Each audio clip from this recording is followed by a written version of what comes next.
I'm really excited to have Joe Trippi here with me today, and I'm wanting to give people still another second to come before we jump right in.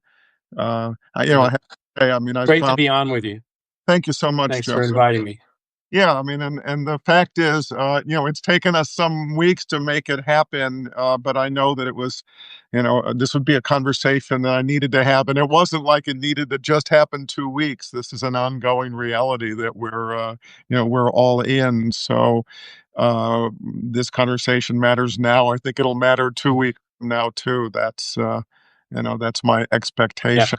So, so look, I'm gonna go ahead. I'm Stephen Beschloss with America. I'm really happy for everyone who's come so far, and I'm really happy to be joined here by Joe Trippi. If you don't know him, a few details: Joe was the national campaign manager for Howard Dean's presidential run in 2004. In which he pioneered the use of online technology to organize a large grassroots movement in presidential politics. I gather really the first of its time. That's 2 decades ago. Yeah. Worked for other Democratic campaigns at the presidential level, at the gubernatorial level, at the Senate level, at the congressional levels. He's a senior advisor for the Lincoln Project, comments on virtually all the TV networks, and hosts that Trippy show here on Substack. And I reached out to Joe really specifically after he published a piece here called "Are We American Spectators or American Patriots?" Which I do want to dig into. I was excited to read for you about how you're thinking about the role of public protests in building the resistance and driving change. Um, so thank you. Here's where I want to start. How would you describe where we are now? I want to do a real broad thing. Where are we now, and how different does this moment feel to you as you look across your whole career in politics? Well, across my whole career, there's nothing like it. And that's not, I don't think that's a big shock to anybody. But I do think that, uh, particularly the next 18 months are probably the most important to whether we survive or not as a democracy. And I think that has a lot more to do with the question. I think that the real issue here is they counting on us to be spectators, to watch this, to either be entertained by it or exhausted by it, but not to participate in it. Um, and I think that is the No Kings movement.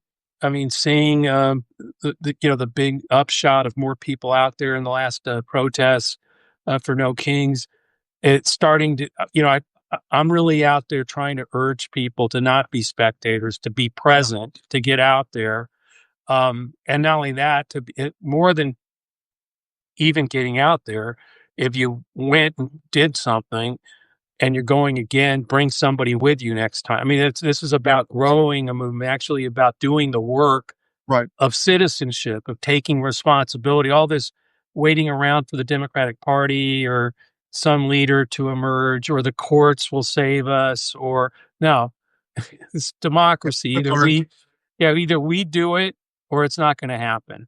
And Yeah. I think you're starting to see the American people, I think, starting to realize that. But we've got a lot of work to do to get more and more of them to join us as patriots, as citizens, and to take responsibility. And that's hard work. So I'm going to dig into a lot of that, but I want to pause for a moment still. Is part of the problem that we still have a lot of people who don't quite grasp that we are in an emergency, who are perhaps what I would call suffering from normalcy bias, sort of still convinced somehow that, like, oh, things aren't that bad, oh, things will work out as they always do, like, oh, it's not really a disaster, it's not really a crisis. Does all of that sort of mentality hurt us in this moment?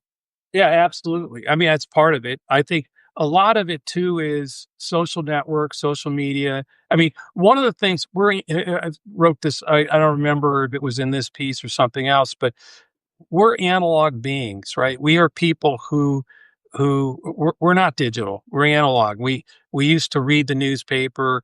And by the way, it took propagandists and back, when we were like that, reading books, reading newspapers, only having a few television stations. It took propagandists, Russians, bad actors, anybody. It took a lot to get propaganda. You had to get past a newspaper editor, or you had to get past the producer of of 60 Minutes or the Evening News. Right. Um, It's a lot easier now. right. Well, one, it's a lot easier, but the other side of that is as you wipe out that analog and turn everything digital, we're being forced to be binary. It's like, dislike, Right. follow, unfollow, red, blue. You're either one or the other. Everything becomes polarized. Right. And I think That so. It's two that things. leads they out because they feel like I'm not either or, that it's somehow it's missing me because, you know, Right. I'm a full-blooded, three-dimensional human, and I don't easily fit into one or the other. Exactly. And at the same time, it's futile because these the red, blue guy, all and the screaming, and I'm exhausted. And so I think it's normalcy bias, and what I literally like, we are losing our humanity because of the way we've allowed the digital networks to kind of like their algorithms and everything. Take it over. But you put those two things together, and what we've lost is a sense of citizenship, common purpose, responsibility. Again, like I said, stand up. We're if 20 million people took to the streets in a peaceful protest, um, that we would cripple this administration. Yeah. But and they're out there. And Good. one of the interesting things was that just recently, um, I was looking at polling that said 67% of the American people would consider protesting something that the administration has done, this Right. thing or that thing, but combined 67%. And when they were asked, they really dove down and asked why. Okay, if that's the case, why haven't you? Yeah. No one Yeah. asked me. I didn't know where to go. I thought somebody else would go. No, that's what I mean. It's instilling that responsibility, particularly the people that are going and are protesting. That's not enough. We've Yeah. got to talk to one more friend, one family member, one coworker this week, and get them to come next time. Right. So let me ask you this, and I do want to, and I think a lot about this question of what's the catalyzing event, what finally Right. can people who are on the sidelines to participate, and and I'm thinking about the big ugly bill right now, right? I mean, it's going to cause a damage, to millions and millions of people on Medicaid, and in so many other ways. Create damage. Obviously, there have been more than a few people have called it for America suicidal. Is that an example? And this is a funny thing. Is that an example where there's weirdly a benefit of something like that going through that'll take something suicidal to wake up people who've been reluctant and sitting on the sidelines? Well, yeah, I think part of what's waking people up is what the administration continues to trip over the wire, and get different segments to wake up and go, wait a minute, this is not what I thought this was about. And I mean, I think, birthright citizenship, there's all kinds of crazy stuff that's going on.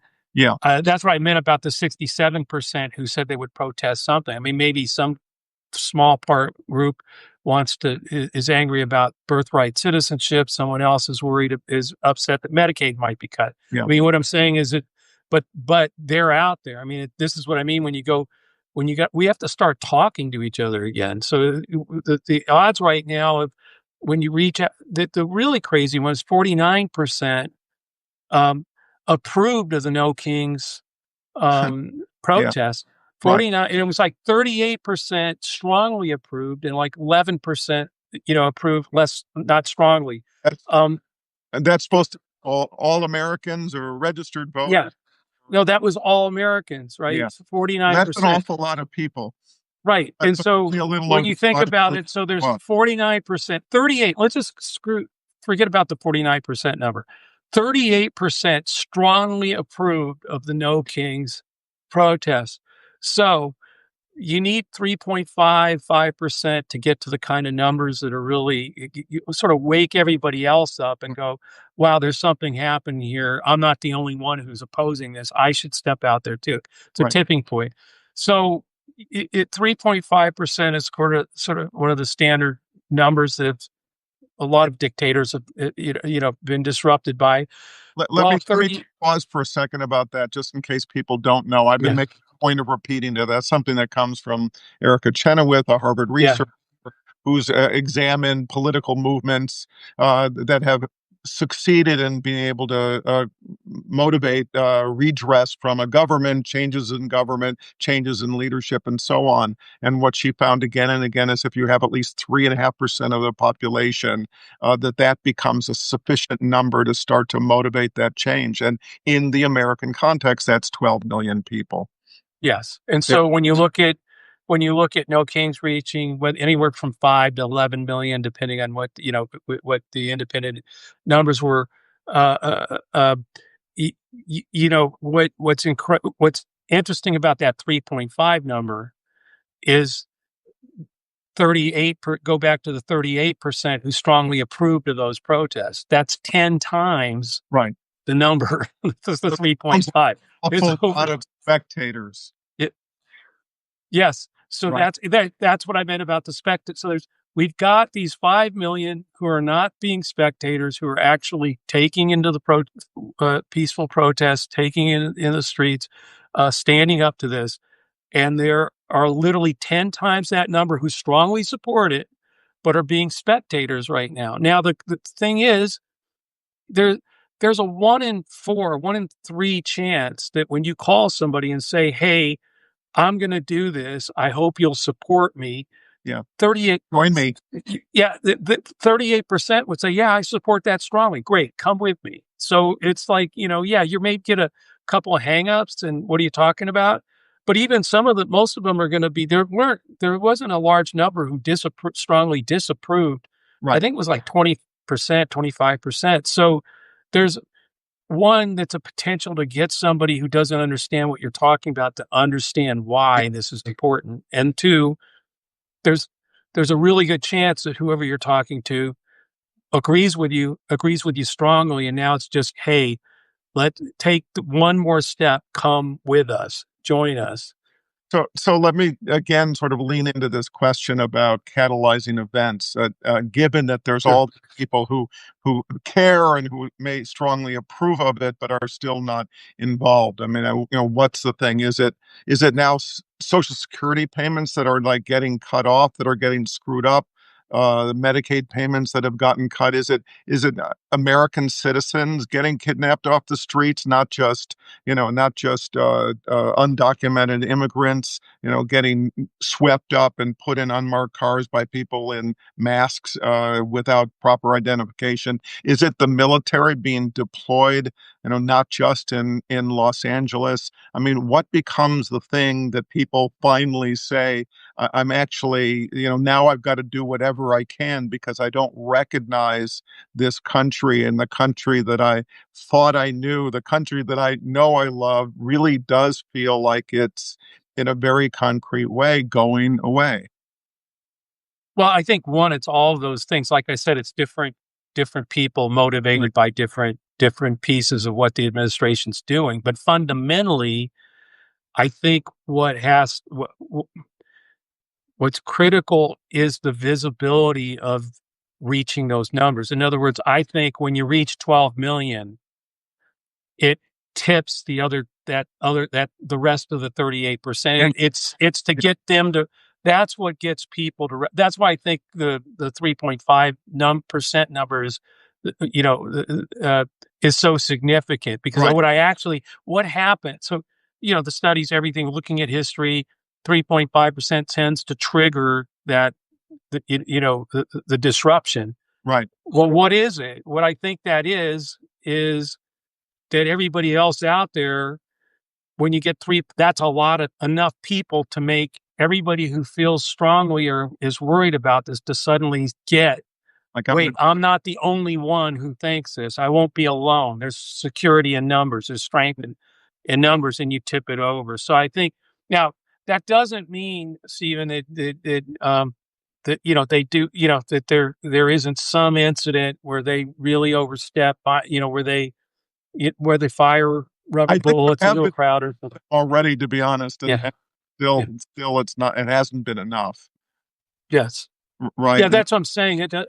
But you never know. I mean, sometimes it's all pent up and then it just explodes. And I think I'm starting to see signs that that I think a lot of it is the normalcy bias of, um, we can, Touch them, you, yeah. you, Feels like it's just not that big an emergency yet, yeah, and hey, we're a democracy. We can, I can vote these guys out in 2026. right? If without What realizing, wait, there may not be an long, election in 2026 or a fair one anyway. So right? but I mean, that's what I mean. The normalcy of 250 years of being a democracy. And yeah, they're always complaining that the other guy's going to, wreck the country. And yeah, this seems really bad, but are they, Yeah. I'll show up at the next election. Well, without realizing that that no, this threat is that real. Every time I hear somebody say like, well, in 17 months, the midterms, this is our chance. And I keep thinking it's a lifetime from now. So Yeah, happens and so much more damage can happen. And, we can go through a list of the ways in which, Trump can, uh, um, stop the election from happening. There's all kinds of things that can happen. So, for me, it underscores the need to act energetically, sure. not later, not waiting for Congress to do something, not waiting for some candidate to do something, not waiting. I know, and again, that means being able to increase urgency. I want to read Good. something from that you had written, sort of this was following the No Kings protest. We are citizens, not subjects. We reject the rise of strongman politics, the normalization of political violence, the slow drip toward tyranny masked as populism. And silence is no longer neutrality, it is surrender. I agree. So how do we convince people who failed to grasp this yet? That Well, that actually by not doing something, you really are participating in the surrender. it's by doing what we're doing right now. It's talking to people. It's everybody who's listening.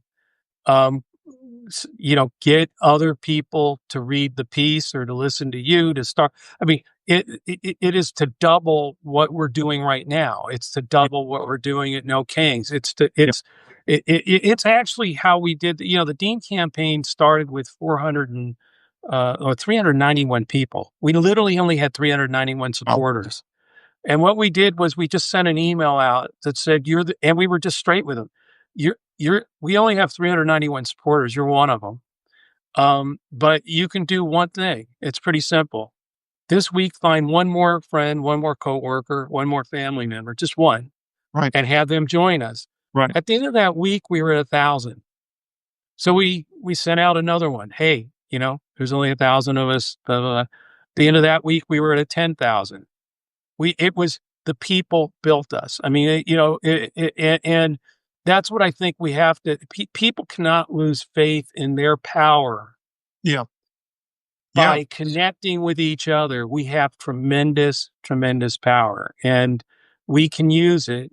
And it's not by sitting on the sidelines. So there's not a whole lot. It's not like we've got to go out and uh, do anything but be present in the protest. I mean, what I'm saying, but do the work of getting there, be there, getting people there, yeah, being visible, and standing up. right, That'll empower more people to do that. And then, yeah, I do think eventually, it may take literally, strikes and things. I mean, where we literally, I do not believe we can wait to There's- 2026. yeah, We cannot wait to 2026. I think we can cripple this administration yeah, within 3 months, that's, if we continue to build the movement of yeah, peaceful protest of people, American people, patriots standing up and saying no.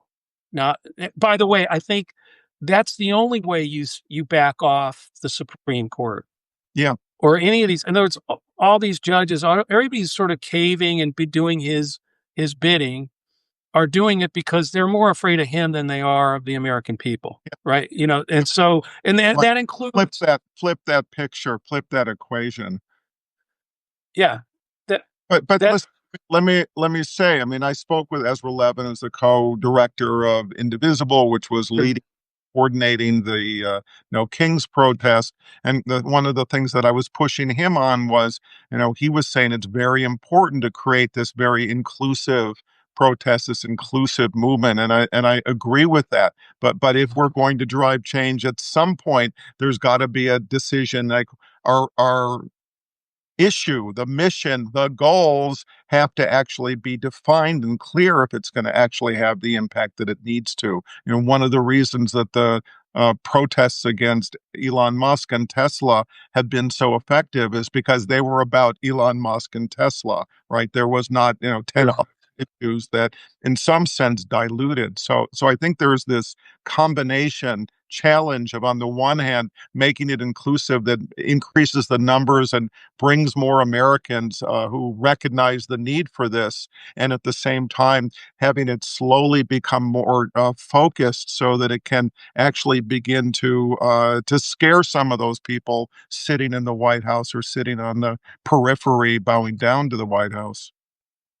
No, I agree with all that, but I still think the essential ingredient is numbers. Yeah, Is all I'm saying. I mean, yeah, I think when you're a member of Congress, for instance, and you're a MAGA and you're bending to whatever he does, and senators, um, it, 10,000 people in your district standing up and saying no more is it that's a just because literally of the act of it started out with 1,000. We all got our friend. We talked to him. I mean, it's part of that. That's what I'm talking about. It's that communication.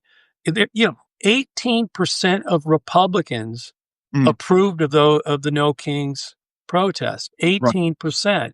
So talk to we need to get Republicans out. Those Republicans, we need to get them active too. And there's people like Adam Kinzinger and others who who will help do that. But we can grow this movement. And Yeah, I understand what you're saying about, uh, but about messaging and a goal.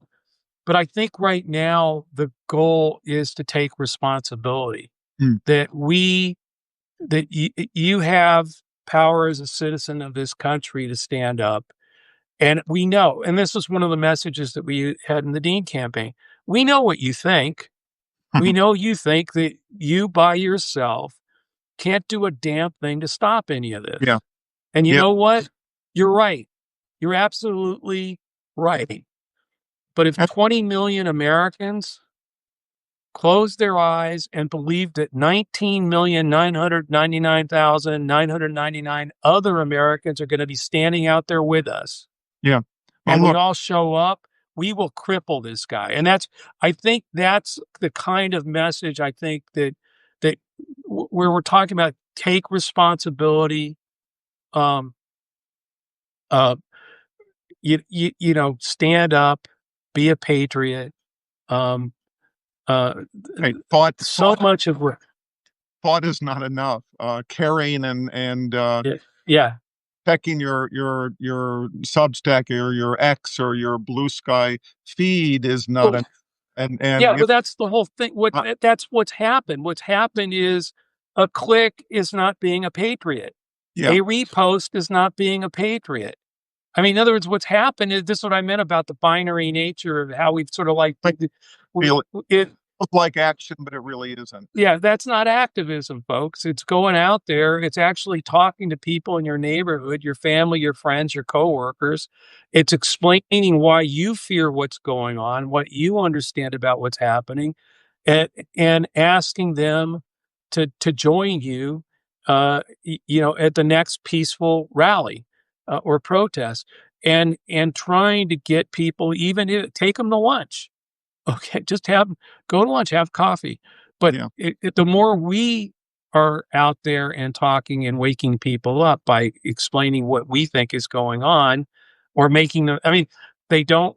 People are they're just doom scrolling. Everything is It's so it, it, it, And, yeah. and I agree with you. I mean, I've been making an effort to sort of say, yes, I understand you're stressed, and my readers will know what I'm talking about. Yeah, I understand that you're stressed. I know that you're distressed. I know a lot of Yeah. people feeling despair. I've lost subscribers because people say, I love your work, but I just can't take it anymore. It's all Well, so discouraging. But I always try to sort of layer into it some sense of hope.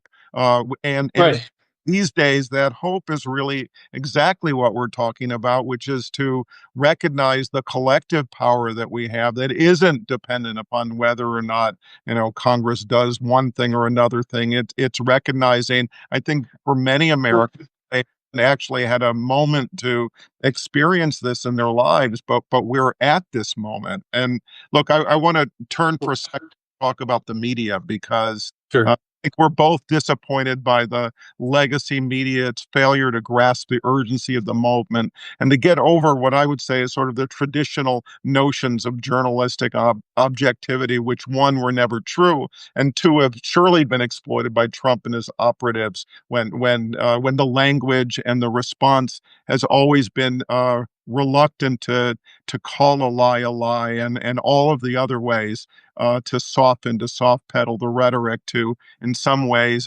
facilitate the advance of the cruelty and the hostility and the reckless danger of the regime.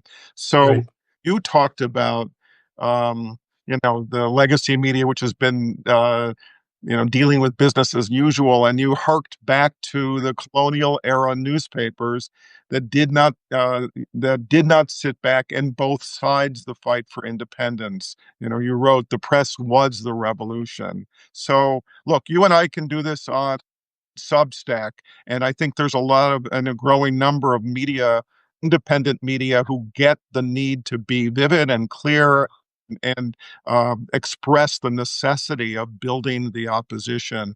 Uh, is there something to do about the legacy media in your view? I think that battle is they can't fight this. What part of what's happening is we talked early on about how moving from analog to digital, the flood that there are no gatekeepers. Anybody can flood the zone with propaganda and stuff, and frankly, it's happening at such a speed that reasoning can't keep up with it, Mm. and reporting can't keep up with it, and people's ability to consume the can't keep Oh, up with it. So my view is that we need to build our own networks, our own pro democracy networks. Some of this is happening here on Substack. I mean, with us all combining and doing lives together and things like that. Lincoln Square, the Lincoln Project, Lincoln Square Media. We're trying to build a platform there. Says Us, which is a pro democracy social network that I founded to help create an alternative to X and Facebook. It's in Android, Google, and Apple stores, sez.us.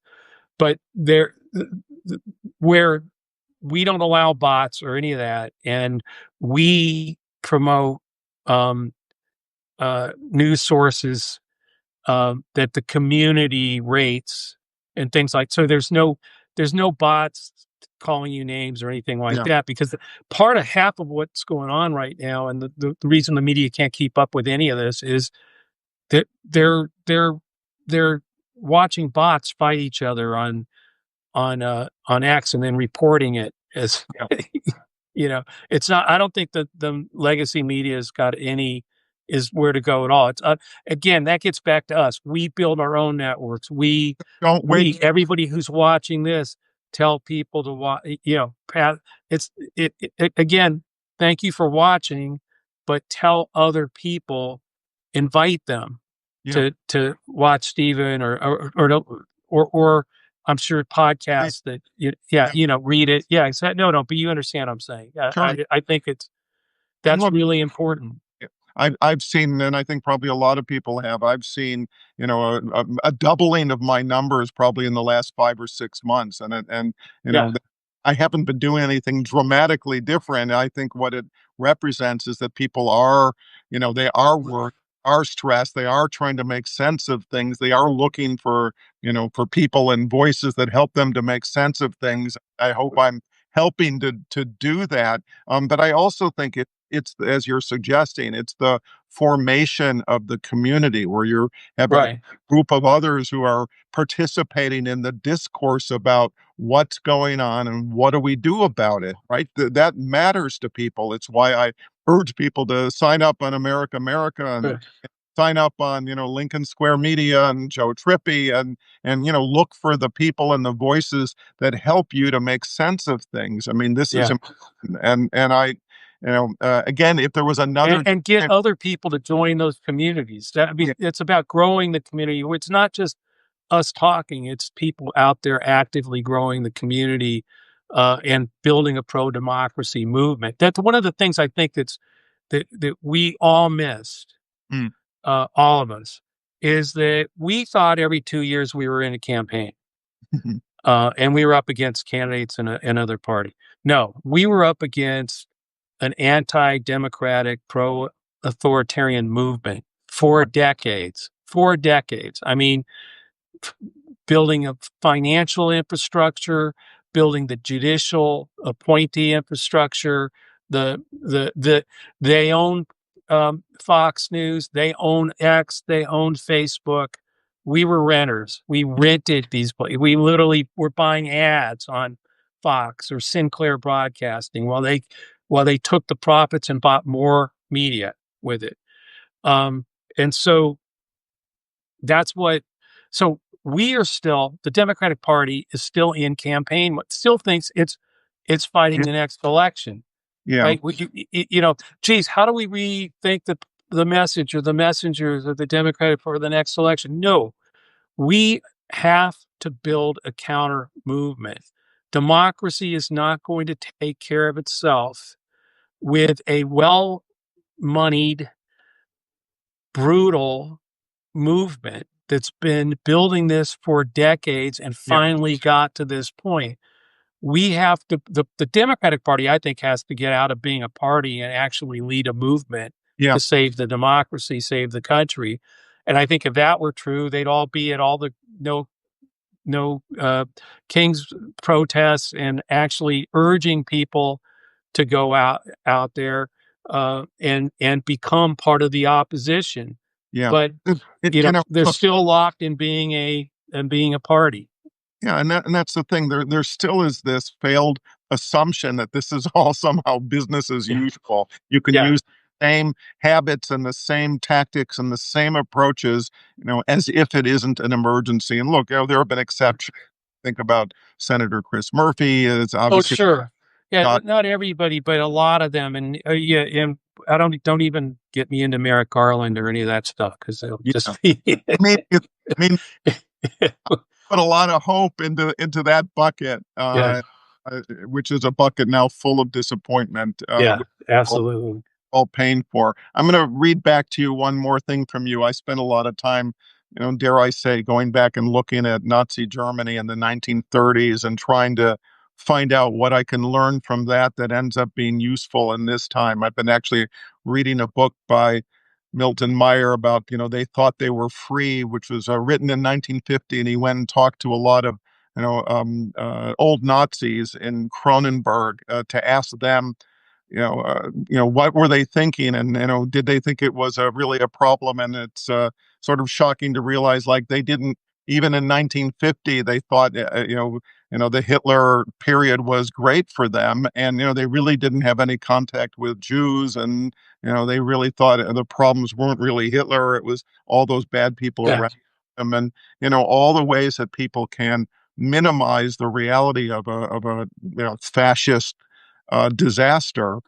You wrote about, this is 1930s, much of the Western media remained neutral as fascism rose in Europe. Major American outlets downplayed Hitler's anti-Semitism and Mussolini's violence, treating fascist regimes as just another form of governance rather than a threat to civilization. That failure of neutrality helped normalize evil and made catastrophe possible. When the stakes are this high, neutrality is not journalism, it's negligence. No, absolutely. And again, my solution for that is more people in the streets. In other words, the, what gives it's about getting attention. It's Yeah, what Trump does is he gets attention, right? We have to command attention. yeah. And the only way we're going to do it won't be, by the way, even Murphy or a Congress, some who Cory Booker doing Talk about no, it, yeah, protest and disruption, but yeah, no, it has to be us grabbing the attention of the American people in the country, us, enough of us. And the more we grow that, the more I think it'll create more voices, more leaders who actually have the courage then to stand up to it and say so, more reporting that does it. I know it's almost like we've been put to sleep. yeah. Um, and normalcy bias, and yes, we'll get out of this. And everybody wants to believe that. Terms will be the thing that'll save us. Yeah. And no, it's us. It's us. It's everybody listening. It's your neighbors, your friends, your coworkers, and only you can speak to them and get them to pay attention a little bit more than they have been and make them understand, or not make them, but get them to actually start asking questions about what's happening. Because there's plenty of things going on that people are asking questions about, like, what does this mean? What's it mean to them? Get them engaged. The more we engage them, the more they are. I think that starts to get to turn that tide, but it's got to be from the ground up. I absolutely believe that, and it can't be wait till 2026 has to be the end. I mean, the crescendo of Yeah, a yeah. wave that is building now because of the opposition that we're building out there. So before I wrap up, I want to ask one more thing.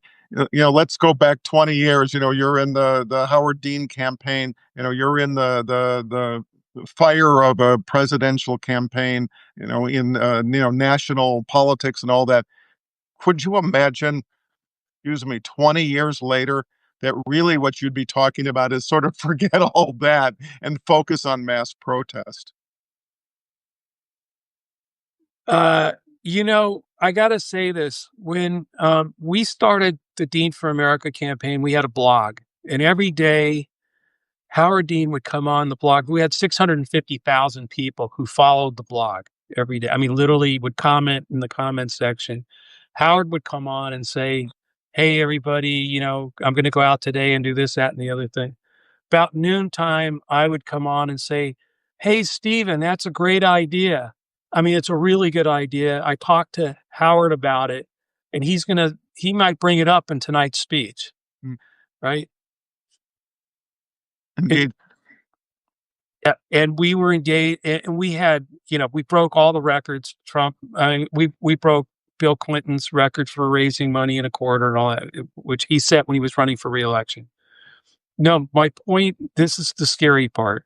When you ask me, go back 20 years. 2016, by the way, from then on, no one did that. No one. Mm, Not Obama, no one. They used the emails and things like that, but they didn't do that blog thing and that engagement. Not that way. Not direct Barack Obama to his yeah. followers. One day I wake up and there's this guy on Twitter, Donald Trump, 17 million followers. He gets up every morning. He talks directly to 17 million people. About noontime, Pascal comes on and says, "Hey, Stephen, that's a great idea. And you know what? Trump might even say it tonight in his speech."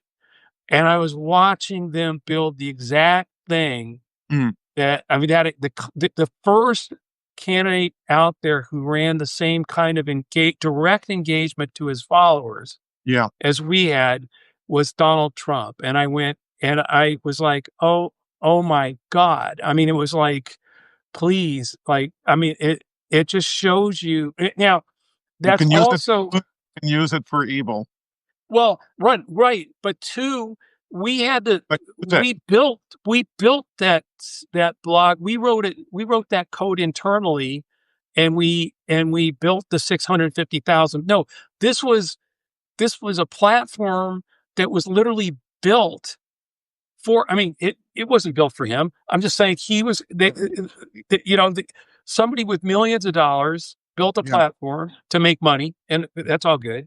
But the first person to actually go, oh, I'm going to go. We're going to do what they did, and I'm not even saying they knew what we did. I'm just saying that's the only time I've seen it.